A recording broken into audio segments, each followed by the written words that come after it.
either. All right. So there's an average age right now in this room, obviously, right? There's an average age.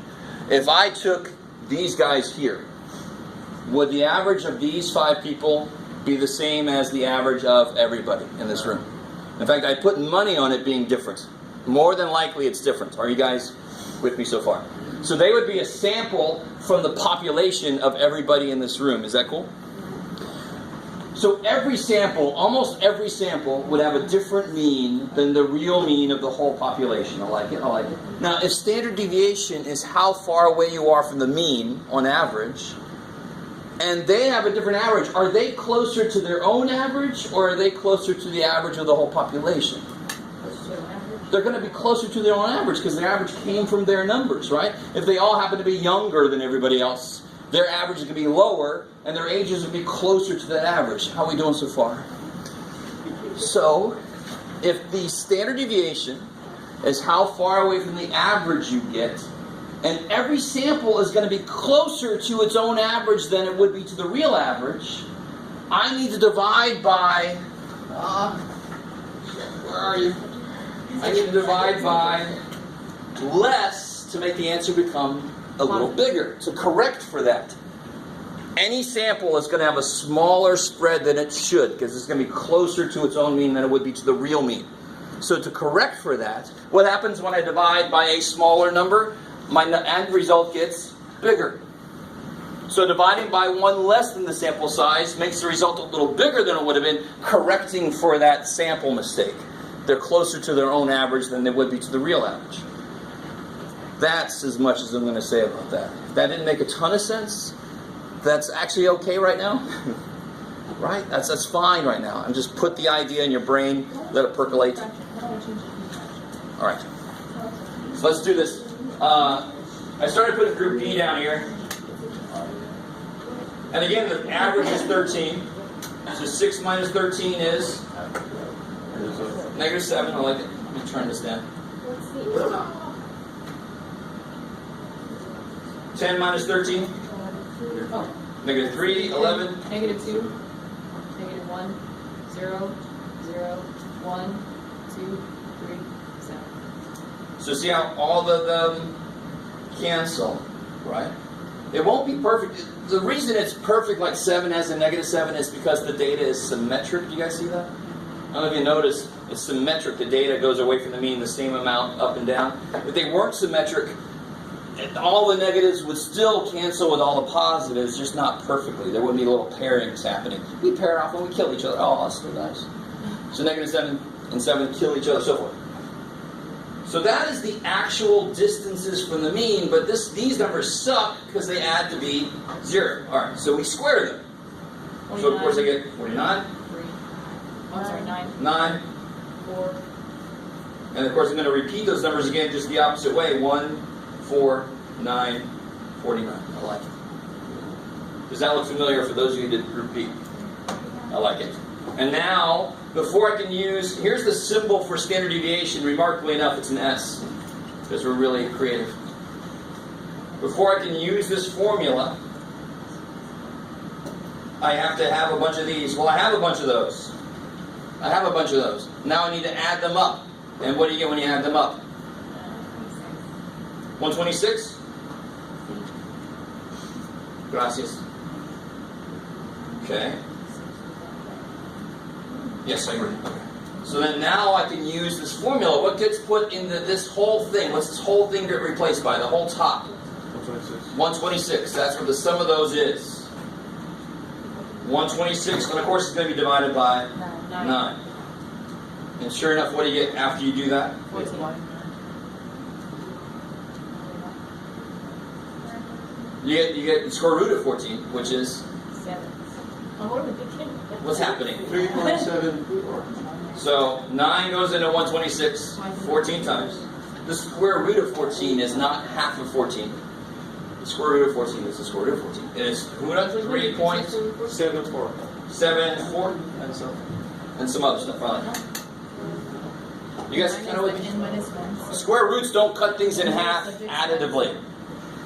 So there's 10 separate So that's why you need at least a square root button on your calculator.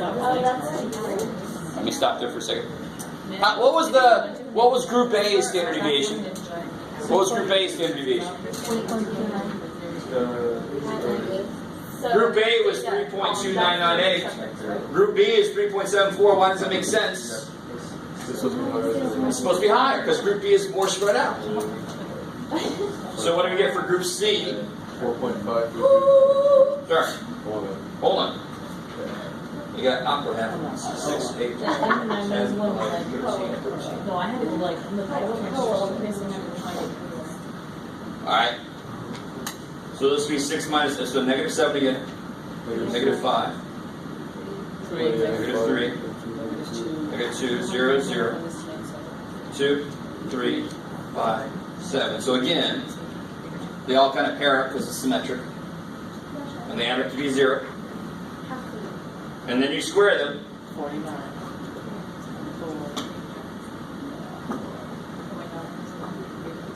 And then if you add those, 170. 170 what? 4. Is that what you guys got? What are my Group C's? Alright, I like it. Let me stop again. Is that one?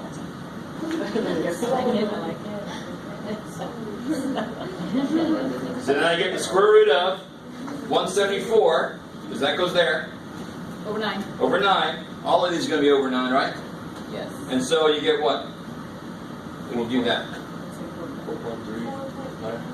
4.3, 9, 6? Alright.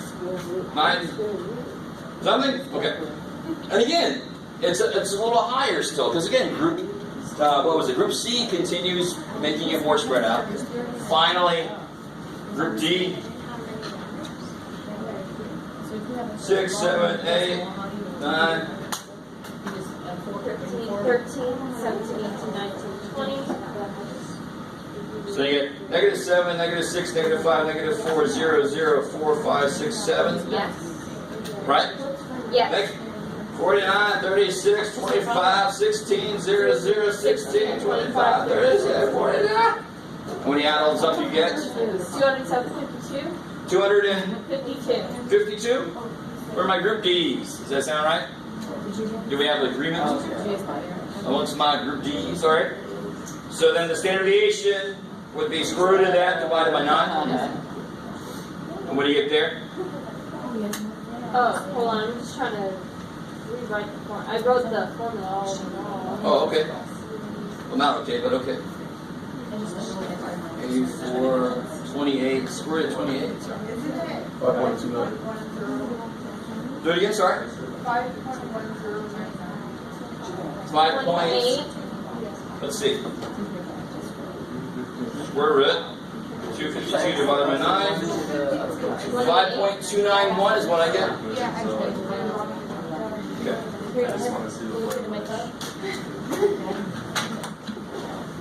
So again, Blair Witch was actually okay. Yeah. Not the greatest thing in the world, but it's okay. You saw it? Like Blair Witch Project? Is that what you're talking about? It's actually a remake. Remake? Yeah. I thought it was like a sequel. Oh, it's a sequel, you're right. It is? Everything's a remake nowadays. But Blair Witch Project? alright, that was interesting. So yeah, go see it. I had free tickets, so I was like, what the hell? If it sucks, it's still free. Is it good as the first one? No. Not exactly. It's different. Alright, Same alright. concept, though. Same concept, same concept. Okay, anyway. Alright, moving past Blair Witch. Again, that makes sense, right? Group A was 3 points something. Group D is 5.29. So if I tell somebody the average and this number, the standard deviation, that gives them a really good idea of what the data looks like without giving them all the data points, because there could be thousands of data points. No, summarize it in 2 numbers. Oh shit, okay, the middle and how spread out it is. So those are the 2 numbers we normally use in statistics. Alright, and I think that's plenty. Anybody have questions at the moment? This is section 8.3, so you desperately have to get in there and just try some of this stuff out. Knock it out. It's not horrible, it's not evil, it's not terrible. I threw some concepts at you that were kind of weird, but if you don't quite fully get them, at least be able to do this mathematical computation, you'll be fine. Okay. That's plenty. That's all I got. We talked about shins and Brad Pitt and Blair Witch and a little math. That's a pretty good day. Okay.